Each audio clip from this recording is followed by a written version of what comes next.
കഴിഞ്ഞ ദിവസം തീവണ്ടിക്ക് മുന്നിൽ ജീവിതം അവസാനിപ്പിച്ച ഒരു കുടുംബം വല്ലാത്തൊരു സങ്കട കാഴ്ച തന്നെയാണ്. തന്റെ 2 പെൺമക്കളെയും കെട്ടിപ്പിടിച്ച് ട്രെയിനിന് മുൻപിൽ തലവെച്ച് കിടന്ന് ജീവൻ ഒടുക്കിയ ഷൈനിയുടെ ജീവിതം ഏറെ ദുരിതപൂർണ്ണമായിരുന്നു എന്നാണ് അവരെ അറിയാവുന്നവർ പറയുന്നത്. അയൽക്കൂട്ടത്തിൽ നിന്ന് 3 ലക്ഷം രൂപ വായ്പ എടുത്തിരുന്നുവെന്നും അത് തിരികെ അടക്കാൻ പറ്റാതെ വന്നപ്പോൾ ആകെ വിഷമത്തിലായിരുന്നുവെന്നും അവരെ അറിയാവുന്നവർ പറയുന്നു. ആ സംഭാഷണം ഒന്ന് കേട്ടു നോക്കാം. യൂസേജ് അവള് കാരിത്താസിലും ഉള്ള സ്ഥലത്ത് വാതിലുകൾ മുട്ടാത്ത വാതിലുകളില്ല. 10-12 വർഷത്തെ ക്യാപ്പ് വന്ന കാരണം എല്ലാവരും കൈയൊഴിയുകയാണ് ചെയ്തത്. കാരിത്താസുകാരൊക്കെ പറഞ്ഞു 1 വർഷം അവരെ ഫ്രീ ആയിട്ട് ചെയ്തു കൊടുക്കണം, 1 വർഷക്കാലം ഫ്രീ ആയിട്ട് ചെയ്തു കൊടുക്കാൻ പറ്റുമോ, ഒക്കെ പിള്ളേർക്ക് എന്തെങ്കിലും കഴിക്കാൻ കൊടുക്കണ്ടേ.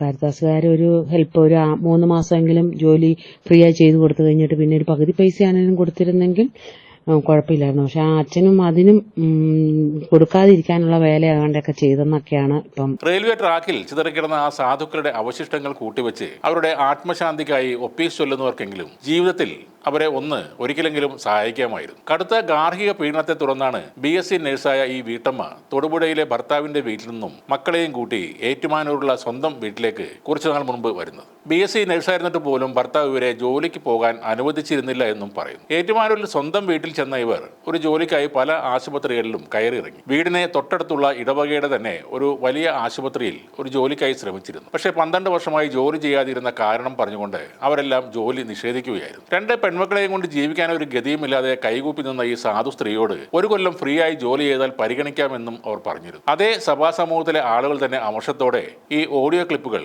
ഇപ്പോൾ ഷെയർ ചെയ്യുന്നുണ്ട്. ഇവർ 3 ആളും കെട്ടിപ്പിടിച്ച ആ പാളത്തിലിരിക്കുന്ന കാഴ്ച തന്റെ നെഞ്ച് തകർത്തെന്ന് ആ ട്രെയിനിലെ ലോക്കോ പൈലറ്റ് പറയുന്നതും കേട്ടിരുന്നു. മക്കളെ കൂടി മരണത്തിലേക്ക് കൊണ്ടുപോയതിൽ പലരും ആ അമ്മയെ കുറ്റപ്പെടുത്തുന്നതും കണ്ടു. നല്ലൊരു ജോലി കിട്ടാനുള്ള വിദ്യാഭ്യാസം ഉണ്ടായിട്ടും അതും സ്വന്തം സമുദായത്തിന്റെ ഒരു സ്ഥാപനത്തിൽ നിന്നും ഒരു തൊഴിലവസരത്തിനുള്ള അവസരം പോലും നിഷേധിക്കപ്പെട്ടപ്പോൾ ഇനി ജീവിതം മുന്നോട്ട് പോകില്ലെന്ന് തോന്നിയപ്പോൾ അവർ ചെയ്തു പോയതാകാനേ സാധ്യതയുള്ളൂ. പലപ്പോഴും അഭിമാനത്തെ ഓർത്ത് നമ്മുടെ അവസ്ഥ ഈ ലോകത്തോട് പറയാൻ മടിക്കുന്നവരാണ് അധികം ആളുകൾ. ഒരുപക്ഷെ അവരുടെ ഈ മോശം അവസ്ഥ ലോകം അറിഞ്ഞിരുന്നെങ്കിൽ എന്തെങ്കിലും പരിഹാരം ഉണ്ടാകുമായിരുന്നു എന്നാണ് തോന്നുന്നത്. ഈ ലോകത്ത് മനുഷ്യത്വം പൂർണ്ണമായും മരിച്ചിട്ടില്ല. അതുകൊണ്ട് ജീവിതം വഴിമുട്ടിപ്പോയാൽ അത് ലോകത്തോട് വിളിച്ചു പറയാൻ ധൈര്യം കാണിക്കുക. ആരെങ്കിലും ഒരു വഴി തുറന്നു തരാൻ സാധ്യതയുണ്ട്. പള്ളിയും പട്ടക്കാരനുമൊക്കെ നോക്കുകുത്തികളായി നിൽക്കുമ്പോൾ ചില സുമനസ്സുകളും ഈ നാട്ടിൽ ഉണ്ടെന്ന കാര്യം ഓർക്കുക.